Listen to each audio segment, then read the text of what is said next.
할텐서울 복음방송 주안의 하나 2부 방송으로 이어집니다. 주안의 하나 2부에는 성경을 한 장씩 읽어나가며 지혜를 나누는 시간인 Let's Read the Bible과 은혜의 설교 그리고 선교지에서 들려주신 이야기 부르신 곳에서가 준비되어 있습니다. 먼저 Let's Read the Bible 들으시겠습니다.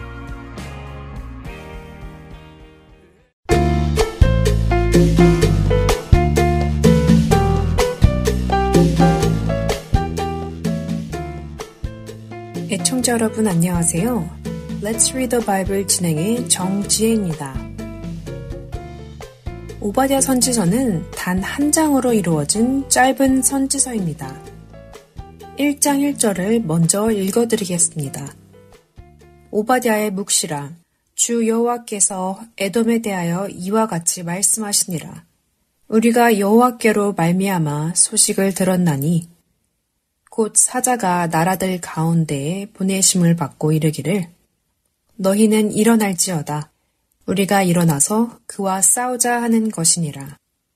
1절에 시작하듯이 이 오바댜서는 에돔을 향한 경고를 하나님으로부터 말씀을 받아 오바댜 선지자가 전하고 있는 책입니다. 에돔은 어떤 민족인가요? 창세기에 나오는 아브라함의 약속의 아들 이삭. 바로 그 이삭은 쌍둥이 아들을 낳았지요. 이삭의 쌍둥이 아들 중 큰 아들이 에서이고 둘째 아들이 야곱인 것은 이미 한 번쯤 들어보신 이야기일 것입니다. 이 중 둘째 야곱의 후손이 이스라엘 민족이 되었고 첫째 에서의 후손이 바로 에돔 족속이 되었지요.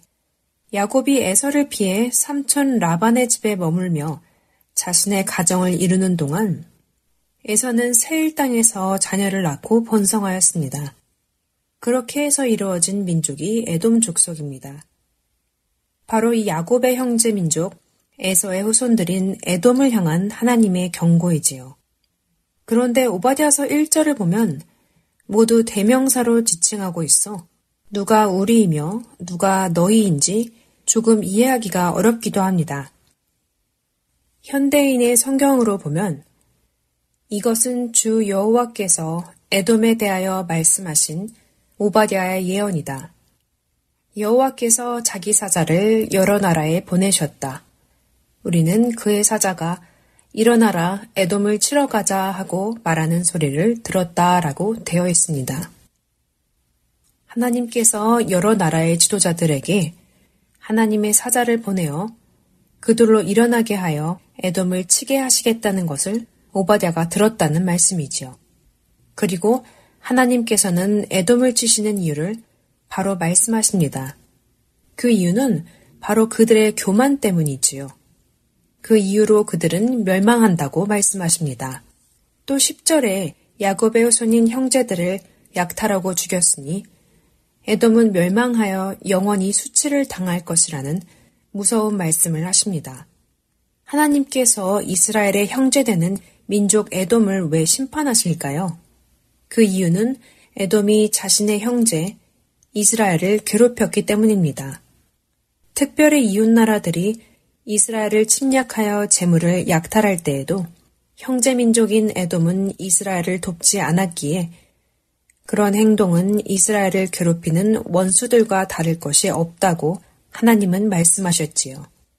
내가 형제의 날 곧 그 재앙의 날에 방관할 것이 아니며 유다 자손이 패망하는 날에 기뻐할 것이 아니며 그 고난의 날에 내가 입을 크게 벌릴 것이 아니며 오바댜 1장 12절의 말씀입니다. 사실 이렇게 에돔에 대한 경고로 가득 차 있는 오바댜서는 언제 쓰여졌는지 오바댜 선지자는 어느 시기에 활동했는지 성경에는 나와 있지 않습니다. 그렇기에 학자들마다 다양한 견해가 있지만 오바댜의 시대적 배경을 남유다 예루살렘 멸망 직후라고 보는 견해가 지배적입니다. 오바댜서 11절에 보면 예루살렘의 멸망을 이미 일어난 과거 시제로 쓰고 있기 때문이지요. 또한 오바댜서는 에돔의 멸망에 관한 말씀을 예언하고 있고 에돔은 예루살렘이 멸망하고 약 30년 후에 바벨론에 의해 멸망하였기에 오바댜는 예루살렘 멸망 이후 그리고 에돔이 멸망하기까지의 30년이라는 시간 사이 어디엔가 활동했다고 볼 수 있지요.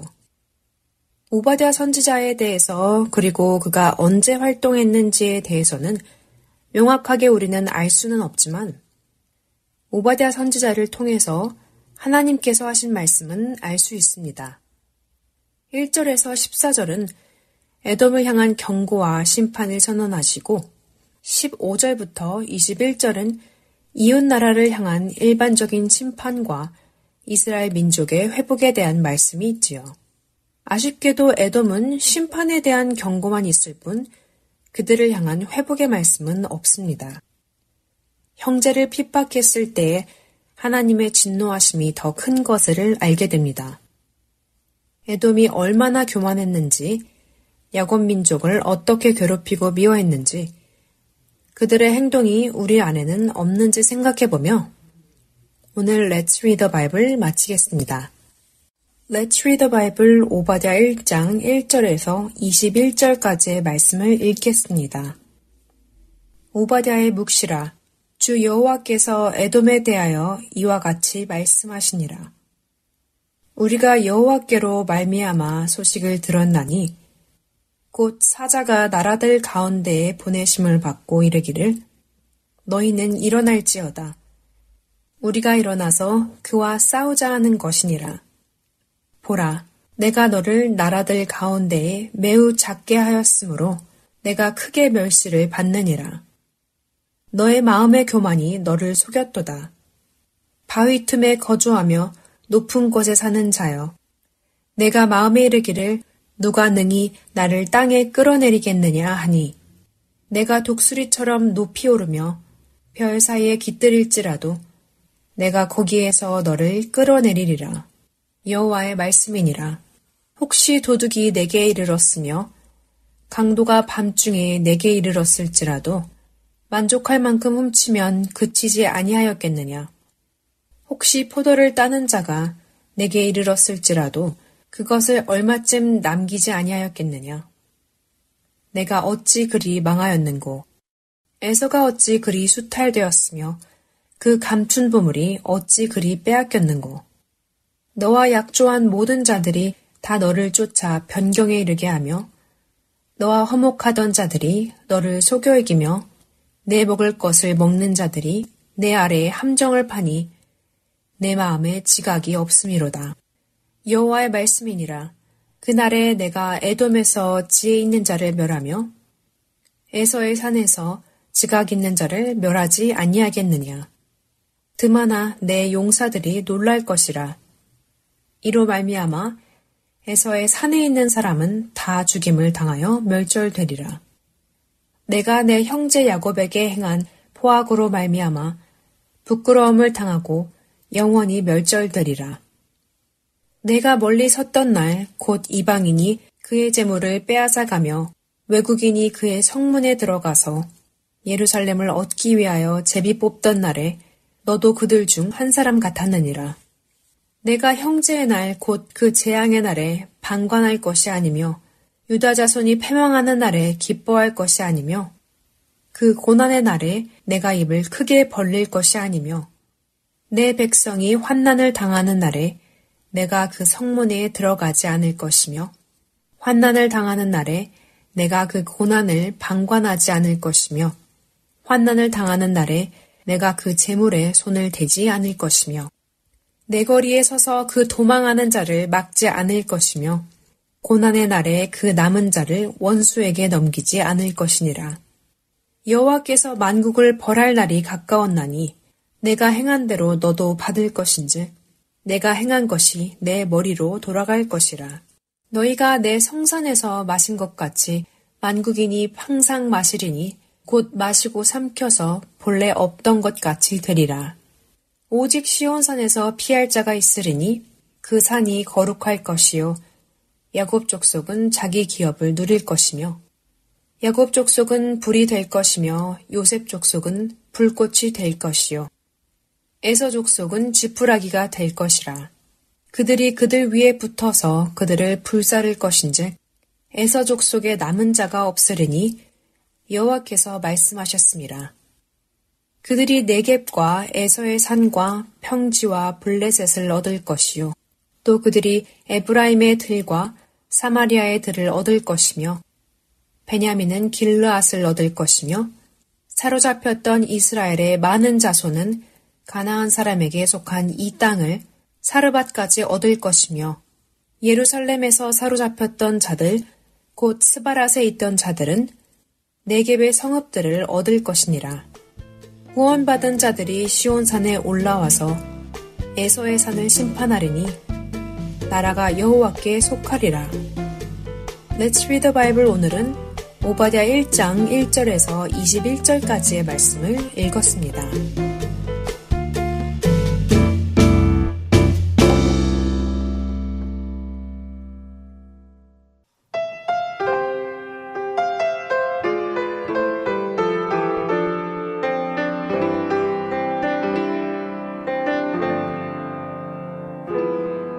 눈을 들어 하늘 보라. 어지러운 세상 중에 곳곳마다 상한 영의 탄식 소리 들려온다.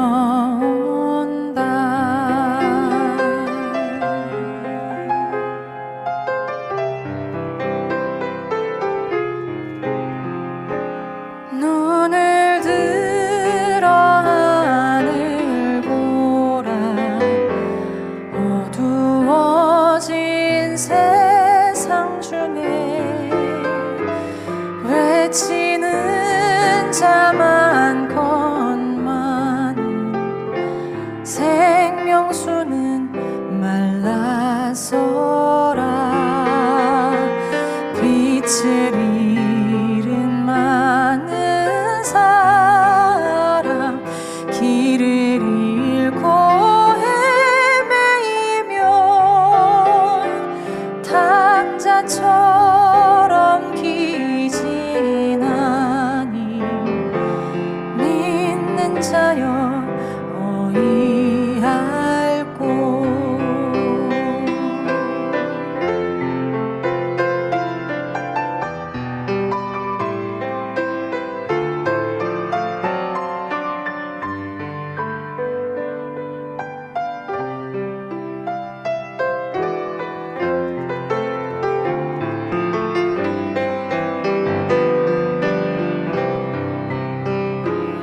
눈을 들어 하늘 보라. 살아계신 주 하나님 약한 자를 부르시어 하늘 뜻을 전하셨다. 생명수는 홀로 예수 처음이요 나중이라. 주님 너를 부르신다. 믿는 자여 어이할꼬. 눈을 들어 하늘 보라. 다시 사신 그리스도 만 백성을 사랑하사 오래 참고 기다리네. 인내하신 우리 구주 그의 심판하시는 날 곧 가까이 임하는데 믿는 자여 어이할꼬. 죄를 대속하신 주님 선한 일꾼 찾으시나. 대답해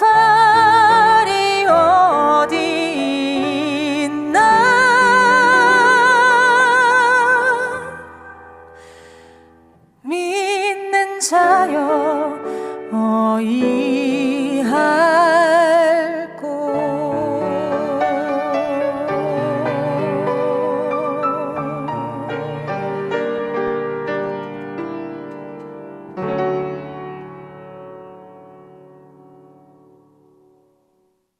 은혜의 설교로 이어드립니다. 오늘은 휴스턴 갈보리 침례교회 두지철 목사님께서 마태복음 26장 31절부터 56절까지의 말씀을 본문으로 장담하는 것과 기도하는 것이라는 제목의 말씀 전해주십니다. 은혜의 시간 되시기 바랍니다.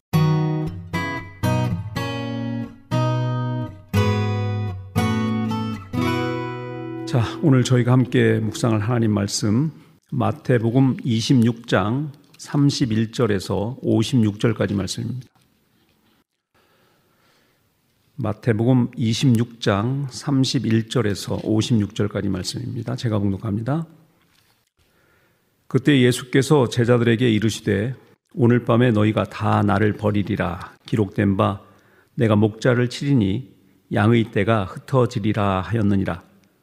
그러나 내가 살아난 후에 너희보다 먼저 갈릴리로 가리라. 베드로가 대답하여 이르되 모두 주를 버릴지라도 나는 결코 버리지 않겠나이다. 예수께서 이르시되 내가 진실로 내게 이르노니 오늘 밤 닭 울기 전에 내가 3번 나를 부인하리라. 베드로가 이르되 내가 주와 함께 죽을지언정 주를 부인하지 않겠나이다 하고 모든 제자도 그와 같이 말하니라.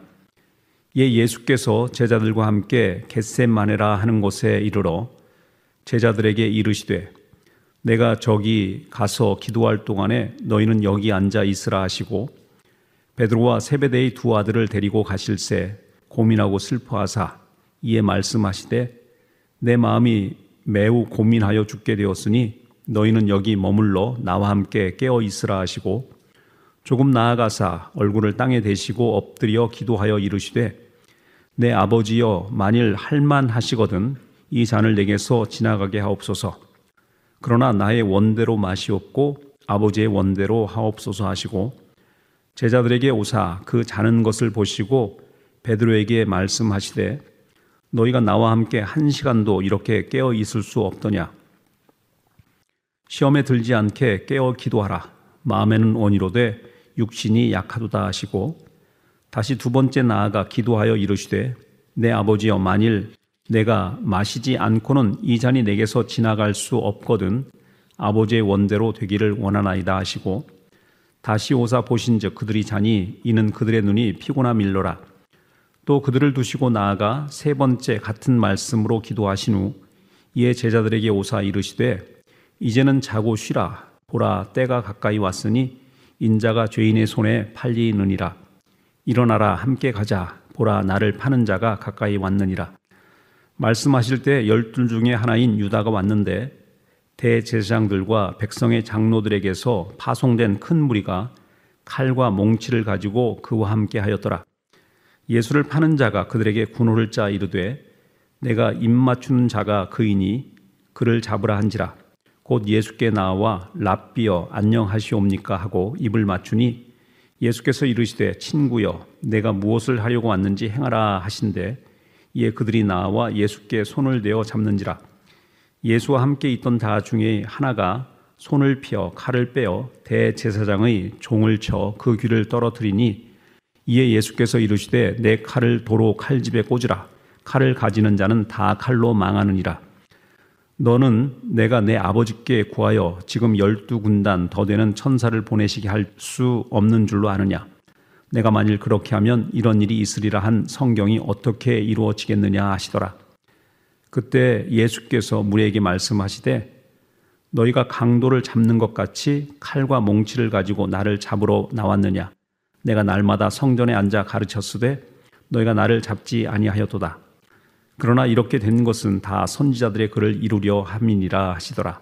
이에 제자들이 다 예수를 버리고 도망하니라. 아멘. 좀 길게 성경 말씀을 제가 봉독했는데요. 이 긴 내용을 저희가 함께 다루는 것은 이 안에 아주 특별한 메시지가 함께 포함되어 있기 때문에 그렇습니다. 크게 두 가지의 내용이 여기에 전반적으로 포함되어 있습니다. 일단 겟세마네 동산에서 기도하시는 예수의 모습과 장담하지만 결국은 예수를 배반하는 제자들의 모습이 이렇게 비교되고 있는 내용입니다. 예수님께서는 제자들에게 너희가 다 나를 버리고 흩어지리라 라고 말씀하십니다. 그랬는데 이 제자들의 반응은 무엇이냐면 33절 말씀 보니까 베드로가 대답하여 이르되 모두 주를 버릴지라도 나는 결코 버리지 않겠나이다. 모두 주를 버릴지라도 나는 결코 주를 버리지 않겠습니다 라고 호언장담하는 베드로의 모습이 여기서 등장하고요. 그런 베드로에 대해서 예수님께서 다시 한번 네가 오늘 밤 닭 울기 전에 3번 나를 부인할 것이다 라고 재차 말씀하셨는데도 불구하고 베드로가 다시 무엇을 얘기합니까? 내가 주와 함께 죽을지언정 주를 부인하지 않겠나이다 이렇게 말합니다. 여러분, 이 베드로의 이러한 말이 거짓일까요? 그렇진 않다고 생각합니다.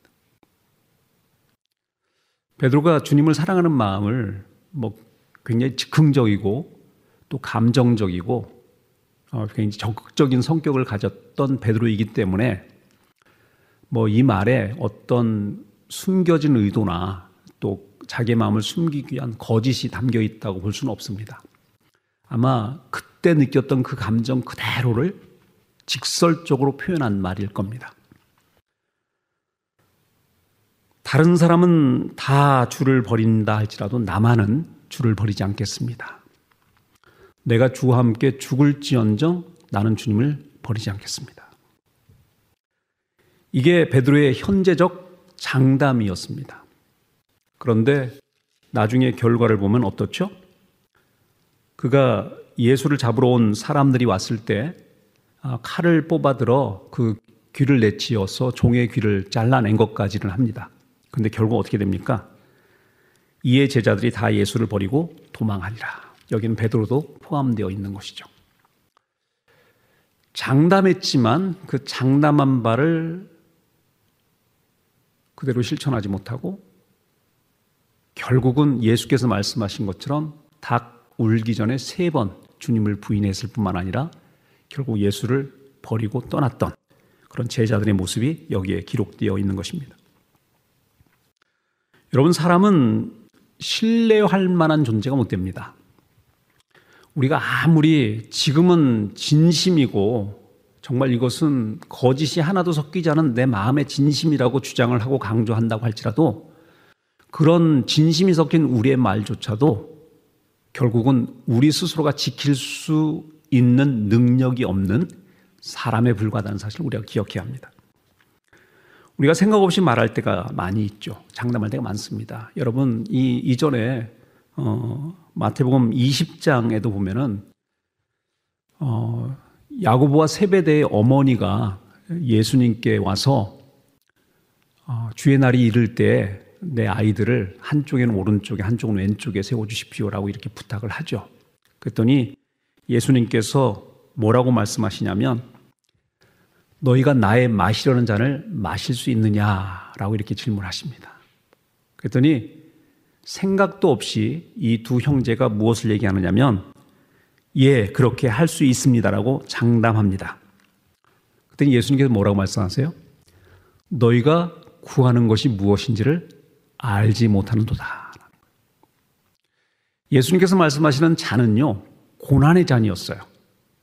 그 사람들이 생각할 때 예수님이 높은 자리에 올라가고 그 양쪽에 서서 권세를 부릴 수 있는 그런 자리가 아니라 예수는 고난의 잔을 먹기 위하여서 가시는데 너희가 그 잔을 함께 마실 수 있느냐라고 이야기했는데 이 사람들은 그들이 얻을 영광만을 생각하면서 그까짓 것 내가 할 수 있습니다라고 쉽게 대답해 버리는 거예요. 예수님께서는 너희가 무엇을 마실지 알지 못하고 확신하지 못한 채 그런 말을 하고 있다라고 이야기하고 있습니다. 여러분, 예수님은 이 땅에 오실 때 섬김을 받으려 오신 것이 아니고 섬기려 오셨습니다. 이건 너무나 분명한 성경의 진술입니다. 섬기는 것은 어떤 방식으로 섬겼느냐? 자기의 몸을 찢어 피를 흘림으로 다른 사람을 섬기는 섬김의 자리입니다. 주님은 우리에게 내가 너희에게 섬김의 모습으로 온 이 삶, 이 인생을 너희가 함께 살기를 원하느냐? 라고 질문하신 것이고, 그 질문에 대해서 생각도 없이 그렇게 할 수 있습니다라는 식으로 답변했지만, 예수님께서는 너희가 구하는 것이 지금 무엇인지도 알지 못한 채 함부로 대답하는구나 라고 말씀하셨다는 얘기입니다. 여러분, 이 베드로가 오늘 고백한 이 내용, 모두 주를 버릴지라도 나는 결코 버리지 않겠나이다. 모두래요. 지금 예수를 따르는 수많은 제자들이 있습니다. 그런데 다른 모든 사람들이 다 버린다 할지라도 나만큼은 절대 나는 그러지 않겠습니다. 자기의 결단과 자기의 능력에 대한 과신에 가득 차서 나만큼은 그럴 일 절대 없습니다라고 자신했던 베드로의 모습이 사실 어떤 면에서 우리의 모습들 아니겠어요? 우리 나름대로 예수님을 사랑하지 않습니까? 예수를 위해서 정말 기꺼이 우리의 삶을 드리고 헌신하는 삶을 살아나겠다라고 우리 스스로가 그렇게 다짐하고 자신하지만 결코 그렇게 살 수 없는 인생이 우리들이에요. 근데 우리는 장담합니다. 내 손에 장을 지진다라든지 아니면 내가 한 이 고백이 정말 진실하다는 것을 여러 방식으로 결코 나는 그렇게 살지 않겠습니다라든가 결코 나는 주님을 부인하지 않겠습니다라고 말하는 식으로 우리는 그렇게 장담하죠. 여러분, 그러나 우리가 과신하고 장담하면 실패하게 된다는 거 아십니까?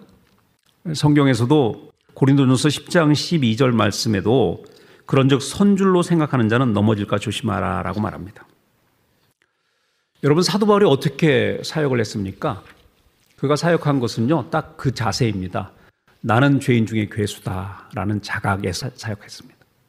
내가 무엇을 할 수 있다라는 자신감을 가지고 사역하지 않고요, 나는 날마다 죽을 수밖에 없는 존재입니다. 나는 날마다 내 죄 속, 내 속에 있는 죄를 깨달으며 나는 어쩔 수 없는 죄인에 불과합니다라는 자각을 날마다 하며 살았던 사람이 사도 바울인 겁니다. 그런데 나는 나의 의에 대해서, 나의 능력에 대해서 과신하는 태도로 살아가면요, 결국 선줄로 생각하는 자는 실패하게 됩니다. 여러분, 그 다음에 나오는 예수님께서 겟세마네 동산에서 기도하는 모습들을 저희가 좀 살펴봐야 합니다. 이것은 어떤 의미에서는 장담하고 과신하는 제자들에게 너희는 그러한 삶의 방식과 태도로 세상을 이겨낼 수 없다라는 것을 말씀하시고, 오히려 우리가 세상을 이길 수 있는 방식은 하나님께 기도하는 삶을 살아갈 때 비로소 가능하다는 것을 우리에게 웅변적으로 보여주는 장면이 아닌가 생각을 해요. 겟세마네라는 곳에 이르러 제자들에게 이르셨다라고 말씀하십니다. 겟세마네는 기름 짜는 틀이라는 그런 의미가 있습니다. 예수님께서 예루살렘에 방문할 때마다 이곳에서 기도하셨던 흔적이 있고요. 그래서 사람들이 이곳을 예수님께서 기도하시는 자리로 알고 그렇게 이해했던 그런 곳입니다. 근데 예수님께서 제자들에게 특별히 베드로와 세베대의 두 아들을 데리고 따로 가시면서 여기 앉아서 있으라, 나는 기도할 동안에 너희는 여기 앉아 있으라 라고 말합니다. 그런데 계속 반복적으로 이 과정을 3번이나 반복해요. 두 번은 예수님께서 기도를 3번 여기서 하시는 걸로 나오는데, 처음에 내려왔을 때는 제자들이 자는 것을 보고 예수님께서 너희가 나와 함께 1시간도 이렇게 깨어 있을 수 없더냐라고 이렇게 말씀하시고, 시험에 들지 않게 깨어 기도하라 라고 말씀하십니다. 그리고 두 번째도 마찬가지입니다. 두 번째도 그들이 자니라고 말합니다. 여러분, 저는 이 겟세마네 동산에서의 예수님의 기도는요, 기도의 정형이라고 믿습니다. 우리가 기도해야 할 기도의 내용입니다.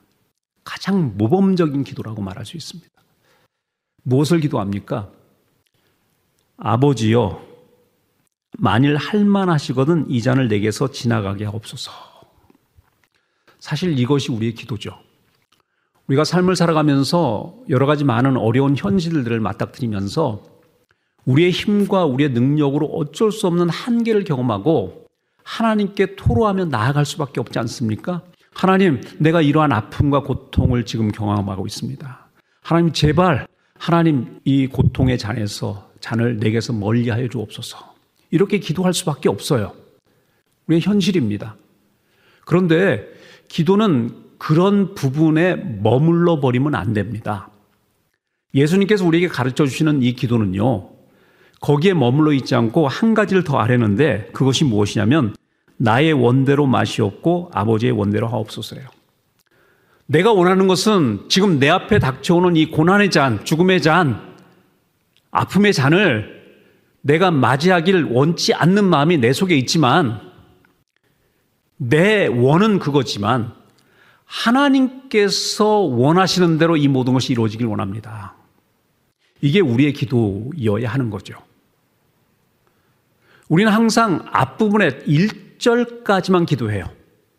하나님, 이런 문제 저런 문제, 내 삶의 위기가 있는 수많은 문제들을 하나님께 토로하면서 이 위기 가운데 나를 건져 주십시오라고 내가 원하고 내가 바라는 시간과 방식과 내용으로 하나님께서 일해 달라고 끊임없이 간구하며 간청하는 기도까지는 우리가 열심을 내서 합니다. 그런데 우리의 기도는요, 거기에 멈춰서는 안 되는 거예요. 아니, 오히려 그것보다 더 중요한 기도의 본질이 무엇이냐면, 그러나 내 뜻대로 마옵시고 아버지의 뜻대로 하옵소서라는 기도가 우리의 기도의 내용이 되어야 하는 겁니다. 이것이 하나님을 참으로 의지하는 사람의 바른 기도예요. 왜 우리가 그렇게 기도할 수 있는지 아세요? 하나님이 나를 아시는 분이기 때문에, 하나님이 나를 사랑하시는 분이기 때문에, 내가 나를 사랑하는 것보다 나를 더 사랑하시고, 내가 내 자신을 아는 것보다 더 많은 지혜로 내 삶의 미래를 아시며 내 삶의 모든 것을 아시는 하나님을 인정하고 믿기 때문에 우리가 그렇게 기도할 수 있는 거예요. 그렇지 않습니까? 나는 이것이 나에게 좋다라고 생각을 하고 이것만 벗어나면 나의 삶에 큰 유익이 될 거라고 생각할 수 있지만, 하나님은 그러한 고통과 아픔을 경험해서라도 우리 가운데 더 큰 복이 우리 가운데 있을 것을 아시는, 그리고 그것이 우리에게 더욱더 유익할 것임을 아시기 때문에 최종적인 우리의 삶의 모든 방향을 하나님께 의지하고 하나님께 맡기는 기도의 자세로 나아가는 것, 바로 이것이 올바른 의미에서의 기도라는 것을 우리가 기억해야 하는 것입니다. 여러분, 우리가 이 세상 속에서 왜 실패하는지 아십니까? 이런 기도를 하지 않아서 그러는 거예요. 새벽마다 여러분이 기도 시간마다 기도하는 기도의 내용이 뭐예요? 우리 1번 기도만 하지 않습니까? 그런데 우리가 정말 집중해야 할 기도는요, 2번 기도 아니겠습니까? 하나님, 내가 얼마나 어려운지 아시죠? 정말로 할 수만 있다면 피하고 싶은 것이 내 마음입니다.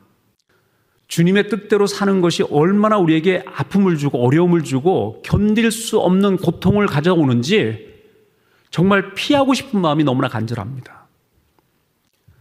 예수님을 따르는 삶이 자기를 부인하고 제 십자가를 지고 나를 쫓을 것이다 라고 말씀하시고, 또 그것에 대해서 아멘하고 살아가는 우리들임에도 불구하고 때때로 내가 부인되어지는 것, 내가 십자가의 죽음을 경험하게 되고 자주님의 상처를 받게 되고 수많은 실패와 손해를 감수하는 그 상황을 맞닥뜨리는 상황 속에서 어떤 의미에서 나는 결코 그것을 감당할 수 없을 것처럼 절망을 느끼는 그런 순간들이 우리 속에 얼마나 많이 존재합니까? 그럴 때마다 우리는 하나님 앞에, 하나님 제발 이 잔을, 내가 고백은 그렇게 했지만 제발 이 잔을 좀 내게서 멀리하여 주옵소서. 그렇게 살고 싶지 않습니다. 하나님 제발, 제발. 이런 방식 우리가 얼마나 많이 기도해요. 그런데 하나님께서는 그런 기도에 우리의 기도가 머물러 있기를 원하지 않으시고, 한 걸음 더 나아가서 내 마음의 소원은 그렇지만 하나님께서 보실 때 내 삶에 유익한 대로 하나님의 뜻대로 이 모든 것이 이루어지길 원합니다. 그래서 하나님, 나에게 손해보라고 하시면 손해볼 것이고, 상처받으라고 하면 상처받을 것이고, 죽음을 당하라면 죽음을 당할 것이고, 그러나 그것이 결국 하나님의 뜻을 이루는 데 있어서 사용되어지는 것이라면 기꺼이 그 잔을 감당하길 원합니다 라고 말하는 것이 기도의 가장 바람직하고 바른 모습이다라는 것을 우리가 기억해야 할 필요가 있는 것입니다. 이게 믿음 생활인 거예요. 믿음은 내 뜻을 아뢰어 하나님을 설득시키고 하나님께서 내가 원하는 방식과 방법으로 일하도록 만들어내는 것이 믿음 생활이 아닌 거예요. 믿음은 하나님의 뜻을 받아들이는 겁니다. 하나님의 뜻에 인정하고 그 뜻대로 살겠다라고 다짐하는 모습으로 나아갈 때 그것이 바로 참된 의미에서의 믿음입니다. 믿음 생활이라는 것은 자기 뜻에는 노, 하나님의 뜻에는 예스 하는 생활이라고 말할 수 있습니다. 왜 그런지 아십니까? 우리의 본성대로 살면 망합니다. 그래서 때로는 우리의 본성과 거슬리는 하나님의 뜻에 더 큰 의미와 가치가 있음을 인정하고 당장의 눈앞의 손해와 아픔과 고통을 예상함에도 불구하고 그 뜻대로 살겠다고 작정하는 삶이 신앙의 삶인 겁니다.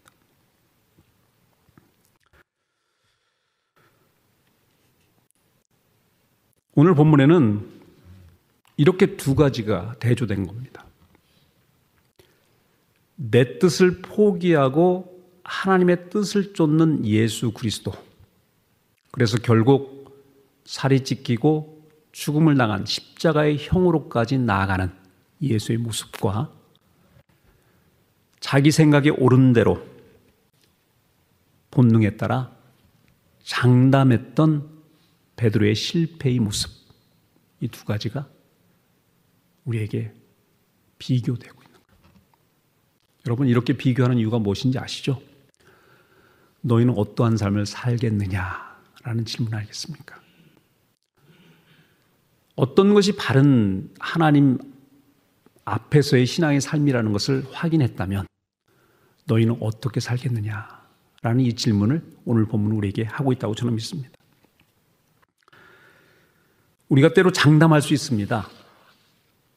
그런데 장담했다고 그렇게 살 수 있는 사람은 없습니다. 겸손해야 합니다. 나는 내가 생각하는 것처럼 그렇게 대단한 사람도 아니고 내가 내 자신에 대해서 평가하는 것처럼 그렇게 거창한 사람도 아니라는 것을 항상 기억해야 합니다. 여러분, 사도 바울도 나는 죄인의 괴수다라고 고백하면서 살았어요. 우리가 어떻게 하나님 앞에서 우리의 의의를 주장하고 내세울 수 있겠습니까? 여전히 우리는 아무것도 할 수 없는 무능한 존재이며 본능적으로 내 안정과 내 번영과 내 성공만을 추구하며 사는 인생이라는 사실을 우리는 먼저 고백해야 합니다.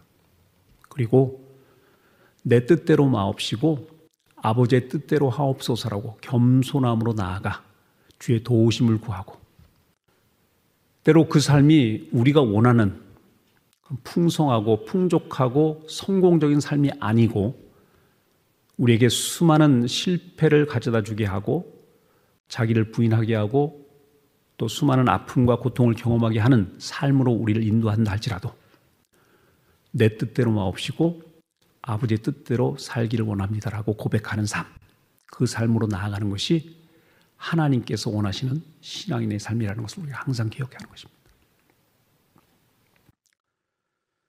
여러분, 본능을 따라 살지 마시고 하나님의 뜻에 따라 사십시오. 날마다 기도하실 때 주님, 내 생각은 이렇습니다만 그렇지만 내 뜻대로 마옵시고 아버지의 뜻대로 하옵소서라고 날마다 고백하며 무릎 꿇는 여러분 되기를 간절히 원합니다. 아침마다 기도하실 때 주님께 이런 방식으로 기도하십시오. 내가 나의 본능대로 살아가면 하나님께서 말씀하신 그 뜻을 이루어가는데 얼마나 힘이 드는지 몰라요. 오늘 내 본능을 내려놓고 하나님의 뜻에 온전히 순종하는 삶을 살기를 원합니다. 주님이 요구하시는 삶을 수많은 어려움과 실패에도 불구하고 결코 그 삶을 포기하지 않는 그런 삶을 내가 살기를 원합니다. 하나님, 힘 주십시오. 내 소원이 아니라 하나님의 뜻이 내 삶 속에서 이루어지기를 원합니다. 그런 삶을 살기 위해서는 너무나 부족한 우리들입니다. 그러므로 힘 주십시오. 나를 부인할 수 있도록 도와주시고 십자가의 길을 걸어갈 수 있도록 도와주시고 좁은 길, 좁은 문을 통과하여 주님의 뜻을 실천하는 자로 오늘 하루도 살아갈 수 있도록 도와주십시오. 이게 우리의 날마다의 기도가 돼야 돼요. 맨날 무엇 주시고가 아니라 그건 본능적 욕구요, 본능적 소원에 불과합니다. 근데 그것을 넘어서야 합니다.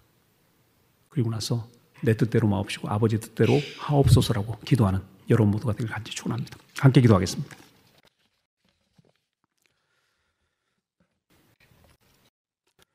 하나님 아버지 감사합니다. 오늘 귀한 말씀을 통하여서 우리에게 주시는 도전과 교훈을 묵상해 보았습니다. 하나님, 예수님의 기도를 우리가 제대로 할 수 있을지 모르겠습니다만 항상 이 기도를 우리의 모델로 삼고 이렇게 기도할 수 있는 자들로 우리를 인도해 주시길 간절히 원합니다. 당장의 눈앞에 있는 고통스러운 환경 속에서 주님, 가능하다면, 할 수만 있으면 이 잔, 이 고난의 잔, 이 고통의 잔, 이 죽음의 잔을 내게서 멀리 하여 주옵소서라고 기도하지만 그럼에도 불구하고 내 뜻대로 마옵시고 아버지의 뜻대로 이루어지길 원합니다라고 기도할 수 있는 자로 우리 모두가 세워질 수 있도록 축복하시옵소서. 헛된 자신감으로 장담하지 않도록 인도하시고 하나님께 의지하여 기도하는 자로 주님 앞에 나아갈 수 있도록 축복하여 주옵소서. 그래서 우리의 삶을 통하여서 주님이 원하시는 그런 귀한 신앙의 삶을 우리 모두가 살아낼 수 있도록 축복하여 주옵소서. 귀한 시간을 주께 감사합니다. 예수님 이름으로 기도했습니다.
근신하라, 깨어라. 너희 대적 마귀가 우는 사자같이 두루다니며 삼킬 자를 찾나니 너희는 믿음을 굳게 하여 저를 대적하라.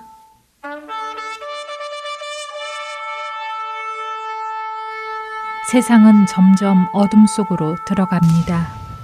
자다가 깰 때가 됐습니다. 할텐서울 복음방송은 잠자는 우리의 영혼을 깨웁니다. 이 사역을 위해 여러분의 기도와 후원이 필요합니다. 이 사역에 동역하고자 하시는 분들은 할텐서울 복음선교회 전화 602-866-8999번이나 카카오톡으로 연락 주시기 바랍니다.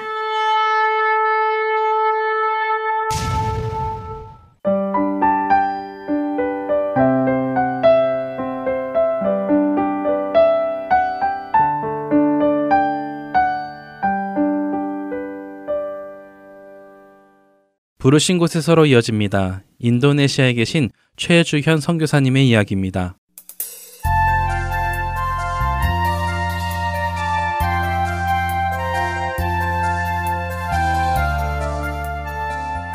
첫 아이 동현이는 어린아이 때부터 부드러운 감성을 가진 아들이었습니다.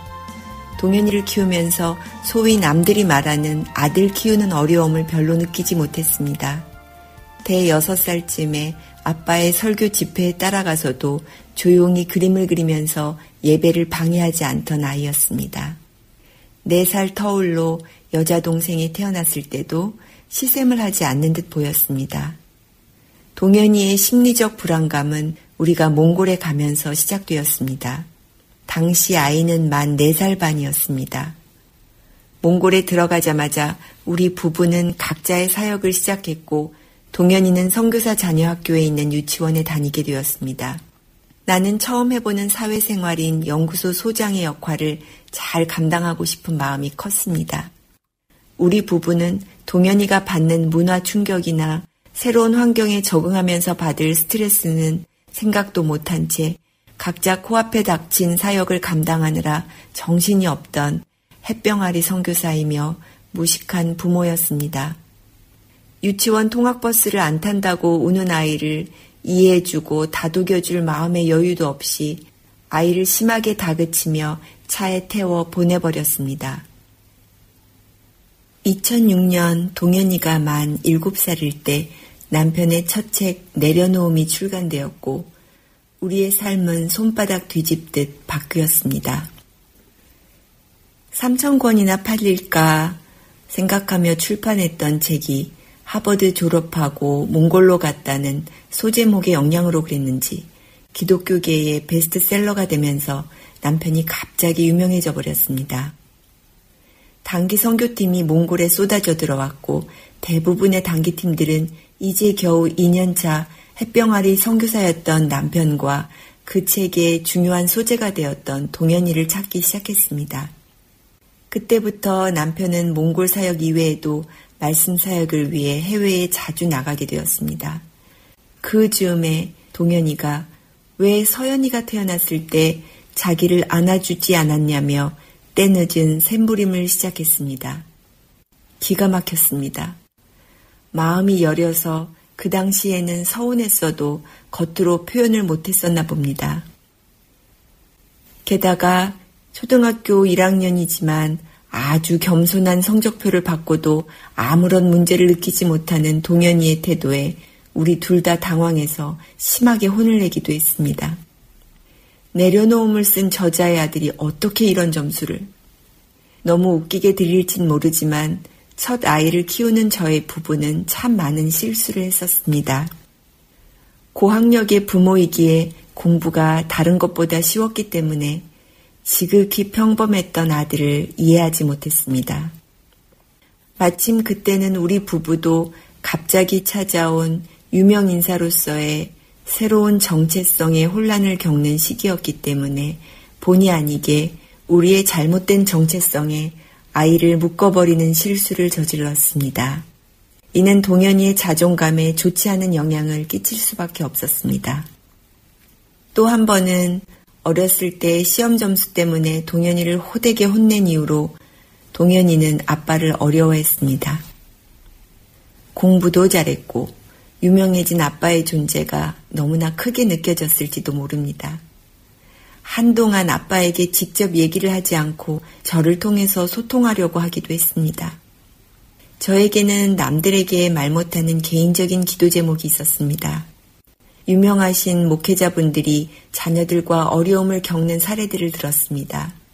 외부에서 말씀 사역을 하고 팀 사역을 할 때 정말 하나님이 주시는 영향력이 있기 위해서는 남편의 진짜 모습이 있는 가정 안에서 자녀들과의 관계가 건강했으면 하는 것이었습니다. 동현이와의 관계 회복을 위해서 노력해 오면서도 돌파가 일어나지 않다가 동현이가 고등학생이 되어서야 그러한 시간을 주셨습니다.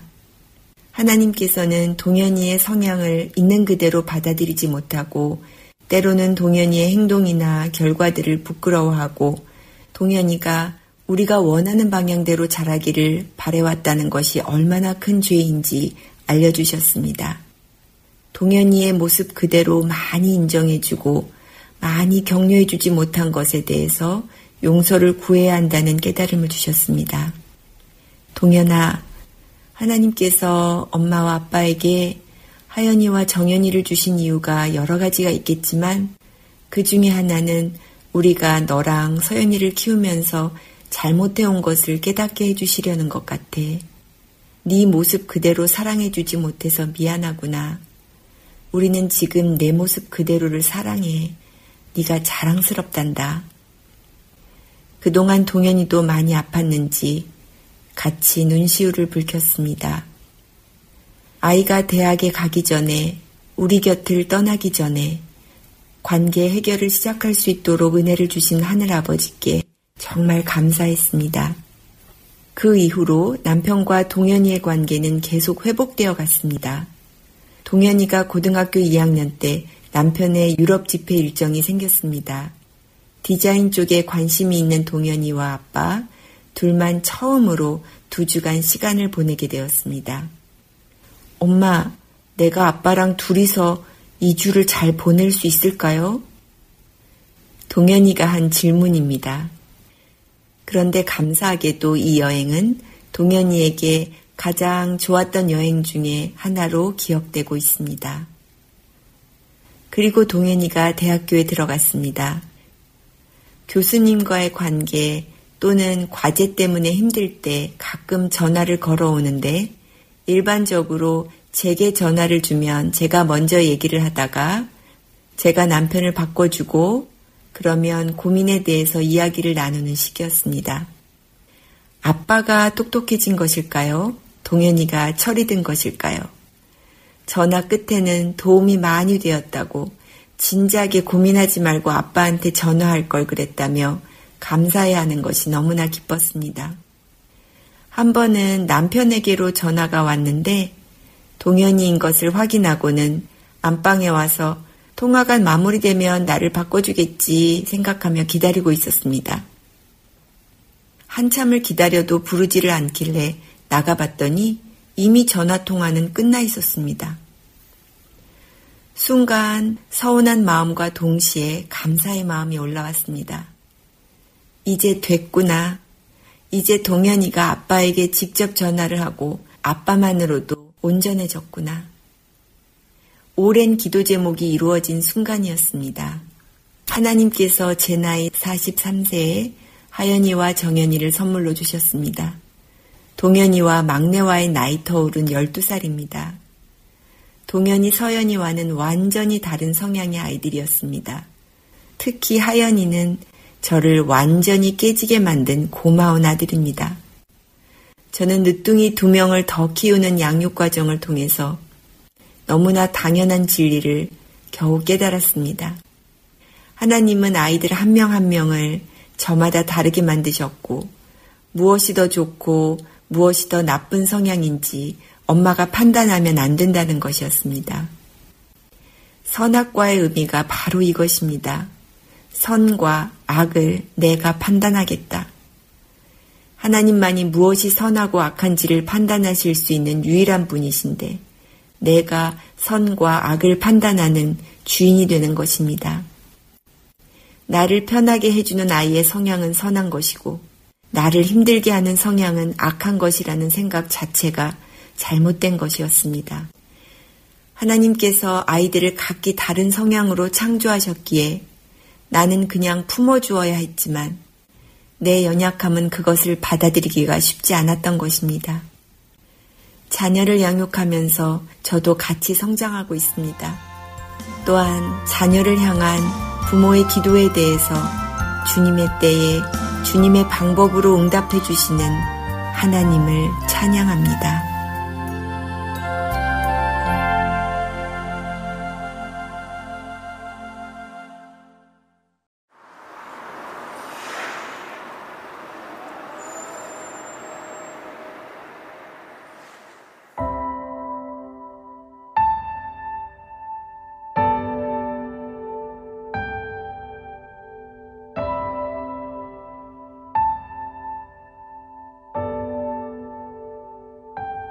사랑을 구하는 사람, 눈물을 아끼지 않고 기쁨을 함께 나누는 사람,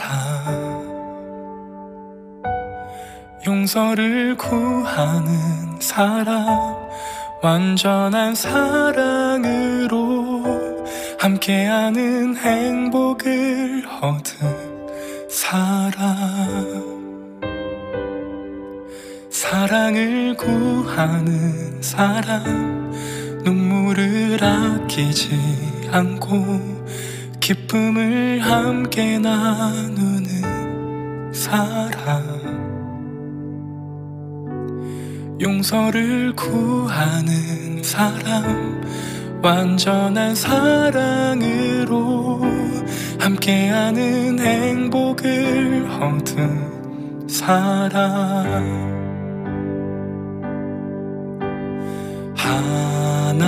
하나님의 사랑을 우리 모두에게 약속하셨네. 사랑하지 않는 이곳에 십자가의 사랑을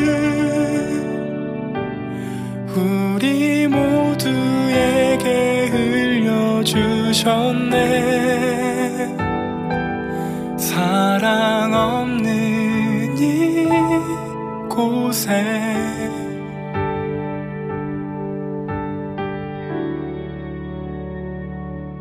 사랑을 구하는 사람, 눈물을 아끼지 않고 기쁨을 함께 나누는 사람,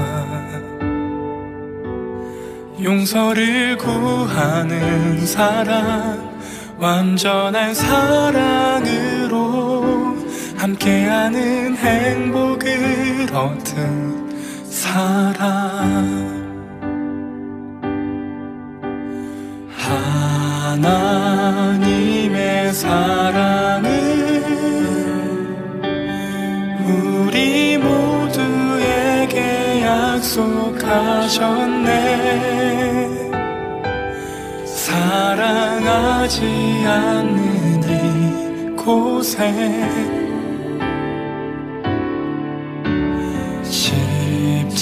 십자가의 사랑을 우리 모두에게 흘려주셨네. 사랑 없는 이곳에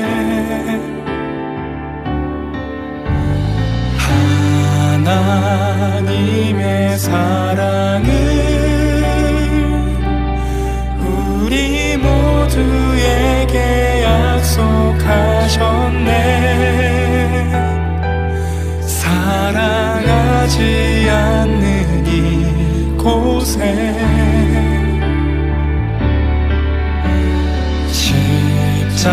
십자가의 사랑을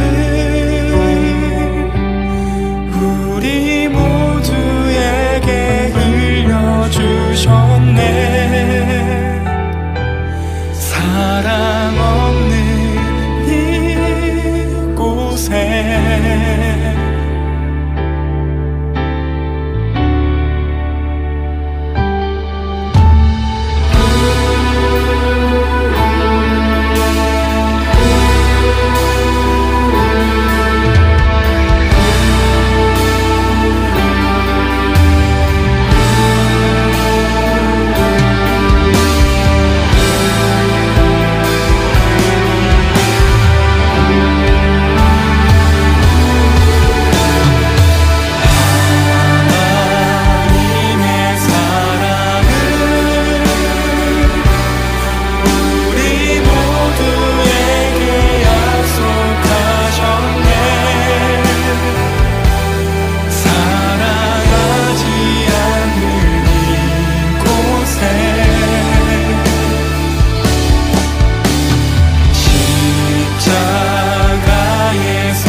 사랑을 구하는 사람, 눈물을 아끼지 않고 기쁨을 함께 나누는 사람, 용서를 구하는 사람, 완전한 사랑으로 함께하는 행복을 얻은 사람.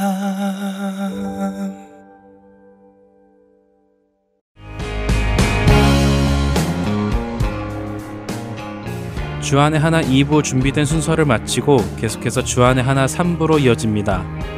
주님의 말씀을 더 알아가는 시간 되시길 소망합니다. 안녕히 계세요.